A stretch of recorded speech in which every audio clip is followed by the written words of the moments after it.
Specially patient relations చాలామంది అసలు వాళ్ళని స్టెంట్ చేయించుకున్న వాళ్ళు బైపాస్ చేయించుకున్న వాళ్ళను ఎవరో వాళ్ళ డాక్టర్లో ఎవరో చెప్పారంట పూర్వం ఏంటంటే గాజు బొమ్మలాగా చూసుకోండి అని. సో వాళ్ళని ఎక్సర్సైజ్ చేయనివ్వరు, వాళ్ళని ఎక్కడికి బయటికి వెళ్ళనివ్వరు, వాళ్ళ ఫ్రీడమ్ రెస్ట్రిక్ట్ చేస్తారు. వాళ్ళ ఫుడ్ కూడా వాళ్ళకి తెలిసింది అంటే డైట్ కూడా చాలా మిస్కన్సెప్షన్స్ మూలాన పాపం వాళ్ళకి నచ్చేది ఒకటి తినేవారు. దీంతో వాళ్ళు ఇంట్లోనే ఉండి డిప్రెస్ అయిపోతూ ఉంటారు. సో డిప్రెషన్ మూలాన చాలా ప్రాబ్లమ్స్ వస్తాయి.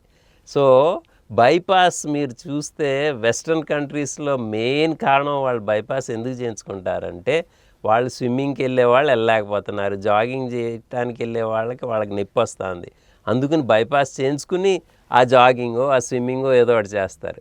ఇండియాలో జస్ట్ ఆపోజిట్ ఏంటంటే బైపాస్ చేయించుకున్నో స్టెంట్ వేయించుకున్నో వాళ్ళు అసలు ఎక్సర్సైజ్ చేయరు.